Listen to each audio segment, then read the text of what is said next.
Okay, thanks for speaking to us, Hugh, first of all. Was there a lot of persuasion involved in getting you to New York to work with Isla Fisher and Jerry Bruckheimer again? I think no. I think the question has the answer in it. No, it was it was a no-brainer really. It was such a good group of people, and New York doesn't hurt, Yeah. and the fact that it was based. I think these kind of movies, romantic comedy, can go wrong. Where it's a very hard balance to get right, actually.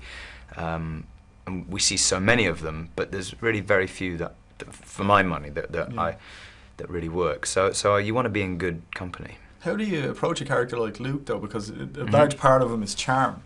And Well, he's huge charm. Yeah, so. It's true that eventually he's quite charming, but there was plenty to kind of figure out for me. It was the balance of when do you figure him out? When do you see that he's actually kind of charming? Because it only works if it's like, oh, this guy's charming from the the first time he walks into the room. Well, that's kind of boring to me. And actually, that just means cutting corners. It probably means he's not going to be very charming. He's just going to be kind of smooth. It was important to me there was a bit of conflict between them, that he was actually, he's much more stern than her and he's more severe than her, and it's only after a while you see the facade kind of crack a bit.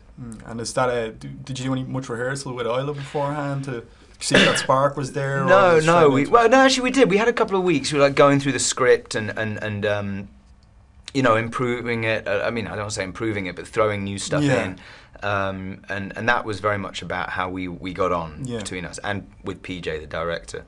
But the main thing was that the shoot itself was all like that. There was constant innovation and improvisation and new lines, new material. That's rare on such a big movie as well, isn't it? On such a big set to be able to improv. I guess so, yeah. And I don't want to make out the whole thing. The structure of the scenes was there, the general shape of it.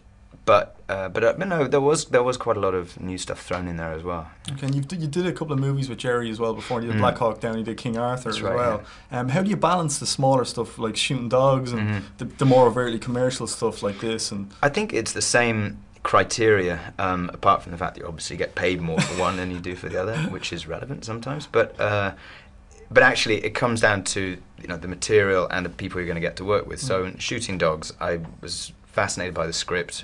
I didn't know anything about the subject, but I could tell that it was going to be very, daunting and intriguing. And then it was the fact that it was being directed by Michael Caton Jones. Yeah. So the fact that it was made for a fraction of the amount of money that this movie was made was not the central issue, nor was it such a big deal that this was going to be a big blockbuster. It was about Cherry and PJ and I, It was about the talent that was involved. It was about the people, yeah. And you shot two movies pretty much back to back in Ireland, Ella Enchanted and King Arthur. How did the obligatory Ireland question? How did you go on? How did I survive? How did you survive? No, I had a great time. I mean, I was in centre of Dublin, but we got out and about quite a lot. I mean, I was filming on and off, so I managed to travel around a bit as well. I loved it, as I think everybody does who gets over there. But the welcome you get and the insight you get into a place when you're actually there and you're working and you're plugged into the locals and even to the local economy in that small way. As opposed to just being on holiday. You're just there on a weekend and doing the pub crawl or whatever it might be. So not that I didn't do the pub crawls, but it was really that was one of the best working experiences that I've had.